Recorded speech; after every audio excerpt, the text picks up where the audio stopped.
નમસ્કાર મિત્રો, MS voice Gujarati YouTube ચેનલમાં તમારું હાર્દિક સ્વાગત છે.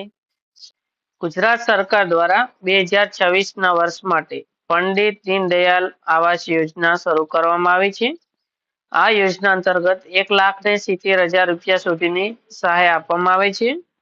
યોજનાનું ફોર્મ કેવી રીતે ભરવાનું થશે તથા અરજી કરવા માટે કયા ડોક્યુમેન્ટ જરૂર પડશે તેની બધી જ વિગતો તમને આ વિડીયોમાં આપવામાં આવશે. તેના માટે વિડીયોના અંત સુધી બન્યા રહેજો અને ચેનલમાં નવા છો તો ચેનલને સબસ્ક્રાઇબ કરી લેજો. આવાસ યોજના અંતર્ગત કોને લાભ મળવા પાત્ર થાય છે તો જે પણ લાભાર્થી અરજી કરી રહ્યા છે તેઓની વાર્ષિક આવક મર્યાદા 6 લાખ કરતા વધુ ન હોવી જરૂરી છે.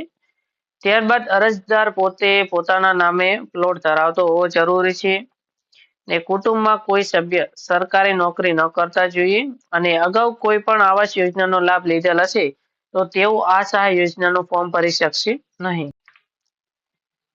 આ યોજના અંતર્ગત વિચરતી વિમુક્ત જાતિ, વિચરતી જાતિ, આર્થિક રીતે નબળા અને સામાજિક રીતે પછાત વર્ગના લોકોને મકાન બાંધકામ કરવા માટે શરૂ કરવામાં આવી છે. આ યોજના અંતર્ગત કુલ 1,70,000 રૂપિયા સુધીની સહાય વિવિધ તબક્કે આપવામાં આવે છે. અગાઉ આ યોજનામાં 1,20,000 રૂપિયા સહાય મળવા પાત્ર થતી હતી, પરંતુ 2025થી સરકાર દ્વારા 50,000 રૂપિયા સહાય વધારો કરવામાં આવી હતી. આ યોજનામાં સહાય કેવી રીતે મળવા પાત્ર થાય છે તો એમાં કુલ 4 હપ્તામાં તમને સહાય મળવા પાત્ર થતી હોય છે.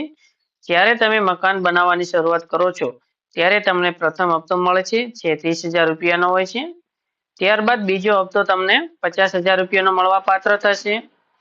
ત્રીજો હપ્તો 70,000 રૂપિયા સુધી મળવા પાત્ર થાય છે અને ચોથા હપ્તામાં તમને 20,000 રૂપિયા મળશે જે તમારે મકાન પૂર્ણ અને શૌચાલય સહિતનું તમે મકાન બાંધકામ કરો છો ત્યારે તમને 20,000 રૂપિયા સહાય મળવા પાત્ર થાય છે. આમ કુલ આ યોજના અંતર્ગત તમને 1,70,000 રૂપિયા સુધીની સહાય મળવા પાત્ર થશે.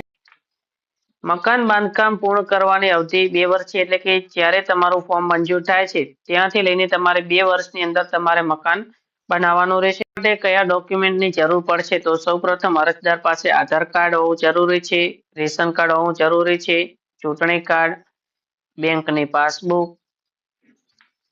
ત્યારબાદ આવકનો દાખલો, જાતિનો દાખલો ધરાવતા હશો તો જ તમે ફોર્મ ભરી શકશો અને તમારું ફોર્મ પાસ થશે. ત્યારબાદ તમારા નામે મકાનની આકારણી હોવી જરૂરી છે, મકાનના કરવેરાની પાવતી. જો કોઈ વિધવા ફોર્મ ભરી રહ્યા હોય તો તેમના પતિનો મરણનો દાખલો જોડવાનો રહેશે. ત્યારબાદ મકાન બાંધકામની રજા ચિઠ્ઠી જે તમને તમારા ગામના સરપંચ પાસેથી મળશે. ત્યારબાદ જે જગ્યા ઉપર તમારે મકાન બનાવવાનું છે તે જગ્યાનો ક્ષેત્રફળનો ચતુર્દિશા નકશો તમારે તલાટી કમ મંત્રી પાસેથી લેવાનો રહેશે. ત્યારબાદ અરજદારને મકાન સહાય મંજૂર કરવા માટે ગ્રામ પંચાયતના તલાટી અથવા તો સિટી હોય તો સિટી તલાટી ને સર્કલ ઇન્સ્પેક્ટર પાસેથી આ પ્રકારનું તમારે મંજૂરી પત્રક લેવાનું રહેશે. ત્યારબાદ જે જગ્યાએ તમારે મકાન બનાવવાનું છે તે જગ્યાએ તમારે લાભાર્થી સાથેનો ફોટો પડાવવાનો રહેશે.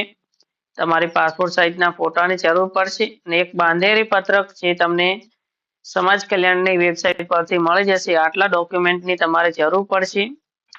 અરજી ફોર્મ તમારે ક્યાં ભરવાનું રહેશે તો અરજી ફોર્મ તમારે ઓનલાઈન માધ્યમ દ્વારા જ ભરવાનું છે, જે તમે સમાજ કલ્યાણની વેબસાઇટ પર જઈને ફોર્મ ભરી શકો છો.